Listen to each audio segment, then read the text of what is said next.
क्या आपने कभी प्लास्टिक बनते देखा है और प्लास्टिक वेस्टेज को रिसाइकल करके उससे पाइप और दाना कैसे बनाया जाता है? आज की वीडियो बहुत ही इंफॉर्मेटिव है, तो इसे एंड तक जरूर देखिएगा।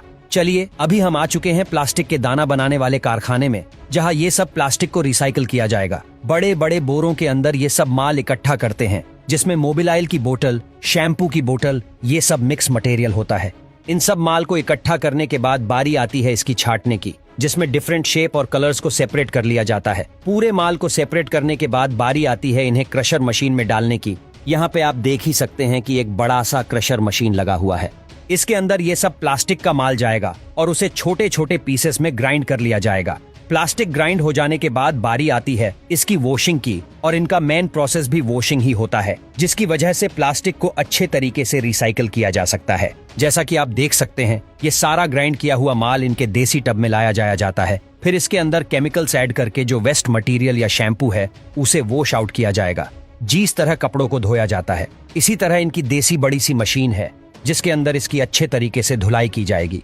अब ये सब माल को साफ करने के बाद बारी आएगी केमिकल वाले पानी को ड्राई करने की, और एक बार फिर से इसकी साफ पानी से धुलाई की जाएगी। अब इस पूरे माल को छत पे एक दिन के लिए फैला के रख दिया जाएगा, ताकि ये धूप से सूख जाए। अब एक दिन की धूप के बावजूद भी इसमें काफी नमी होती है, जिसे खत्म करने के लिए रोलर्स लाया जाता है।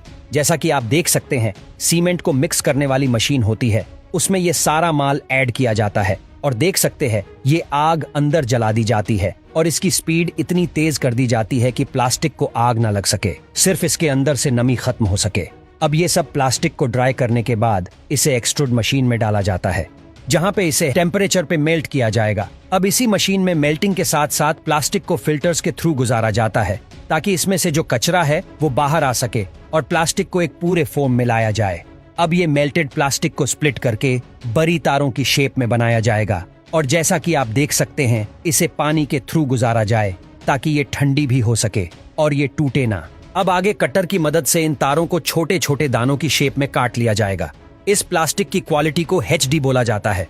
इस फैक्ट्री में प्लास्टिक को सिर्फ दानों में रिसाइकल किया जाता है और उन्हें तोड़ों में पैक कर दिया जाता है। दूसरी फैक्ट्रीज के लिए ये सब प्लास्टिक को दानों की शेप में इसलिए रिसाइकल किया जाता है, ताकि इससे दोबारा से मेल्ट करके किसी भी शेप का प्लास्टिक का प्रोडक्ट बनाया जाए। और हम उस फैक्ट्री में आ चुके हैं, जहां पे ये दाने को दोबारा से मेल्ट करने के बाद पाइप की शेप में बनाया जाएगा, और ये पाइप ज्यादातर खेतीबाड़ी में यूज किया जाता है। चप्पल बनाने के लिए सबसे पहले PVC वाले प्लास्टिक के रंग बेरंगी छोटे छोटे दाने आते हैं, जिससे चप्पल बनती है। जिस रंग का दाना होगा उसी रंग की चप्पल बनेगी। यहाँ भैया डब्बों में दाने को वजन करके निकाल रहे हैं, जिससे एक चप्पल में जितना दाना जाना चाहिए उसमें उतना ही जाए। दूसरी ओर यहाँ हमारी डाई लग रही है, जिसके वजह से पूरी चप्पल अपने आकार में आएगी।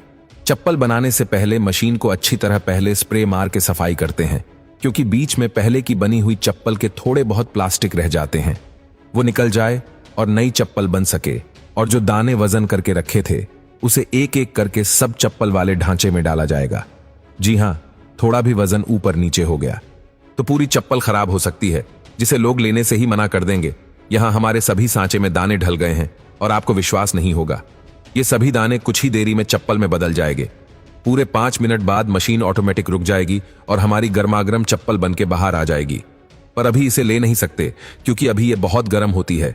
जी हाँ, अगर कोई चप्पल को हल्का सा भी हाथ से दबा दे, चप्पल का आकार बदल जाएगा और चप्पल खराब हो जाएगी। ठंडा होने के बाद सारी चप्पल को एक एक करके निकाल लेंगे और टेबल पर रख देंगे। अब जल्दी से पैरों के आकार वाले ढांचे को चप्पल में डाल देंगे, जिससे कि चप्पल अपने आकार में ही रहे और खराब भी ना हो। जैसे ही सारी चप्पल ठंडी हो जाए, उसमें से ढांचे निकाल देंगे जो पहले डाली थी। एक एक करके सीधे पैर का चप्पल और उल्टे पैर की चप्पल को प्लास्टिक वाले बैंड के साथ बांध देंगे, जिससे कोई जोड़ा इधर उधर ना चले जाए। आपको लग रहा होगा चप्पल बन के तैयार हो चुकी है।